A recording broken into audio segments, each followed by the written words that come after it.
Data operation से related first task ये है कि हम डाटा को लोड करें अपने पाइथन प्रोग्राम में, यानी कि डाटा सीएसवी फाइल में ऑलरेडी एग्जिस्ट करता है। उस डाटे को हम पाइथन में कोई वेरिएबल हो या पाइथन में कोई डाटा स्ट्रक्चर हो जिसके अंदर हम उस डाटे को लोड कर सकते हो।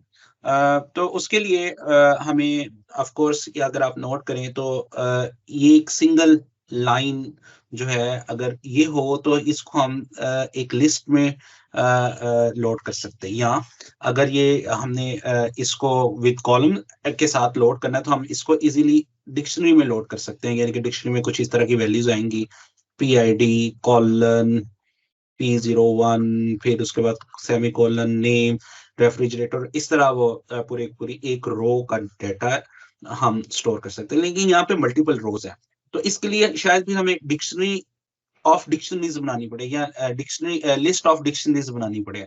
तो इसके लिए हमारे पास एक ज्यादा बेहतर टू डिमेंशनल डाटा है।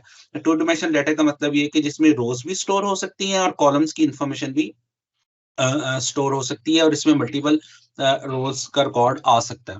तो हमारे पास जो टू डिमेंशनल डाटा स्ट्रक्चर है वो पाइथन के अंदर डाटा फ्रेम के नाम से एग्जिस्ट करता है। इसके अंदर हम पूरे का पूरा डाटा लोड कर सकते हैं और फिर इस डाटे को हम कॉलम वाइज भी देख सकते हैं और फिर इसको इंडिविजुअल रोज को भी देख सकते हैं। तो इसके लिए हमें एक पाइथन का एक पैकेज चाहिए होगा, उसका नाम पांडाज है।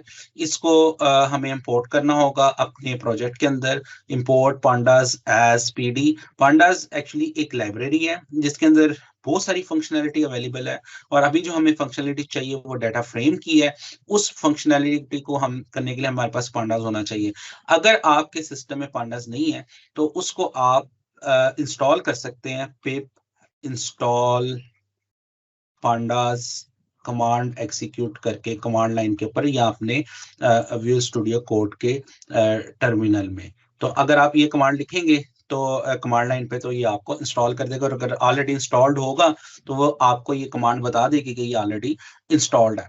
तो उसके बाद आपको अपने कोड के अंदर इंपोर्ट करना पड़ेगा पांडास को। और ये जो हम एज करते हैं इसका मतलब है कि हम इसको ना कोई एक छोटा शॉर्टर नेम असाइन कर रहे हैं इस वाली लाइब्रेरी को। आप अगर ना भी करना चाहें बाद में फिर आपको हर जगह पांडास ही यूज करना पड़ेगा, लेकिन अगर आप चाहते हैं आपको पूरे लेटर्स ना लिखने पड़े, उसकी जगह पे आप कोई शॉर्ट टर्म टाइप कोई चीज लिख ले तो आप उसको फिर यहाँ पे एक नेम असाइन कर देते हैं। तो आप कहते हैं इंपोर्ट पांडास एज पीडी। तो अब हम कहीं पे भी पांडास को रेफरेंस करेंगे तो वो हम पीडी से रेफर करेंगे, अब हम पूरा नाम नहीं लिखेंगे।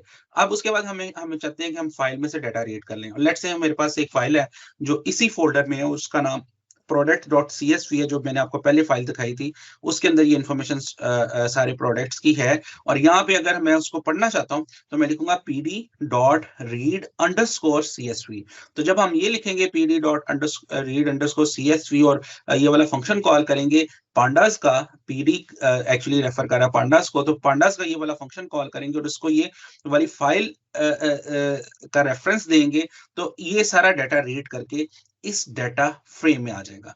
अब हम इस डाटा फ्रेम को प्रिंट की स्टेटमेंट में यूज कर सकते हैं। जब अगर हम इसे प्रिंट की स्टेटमेंट में यूज करेंगे तो ये सब जितनी भी रोज होंगी सबकी सबको दिखा देगा।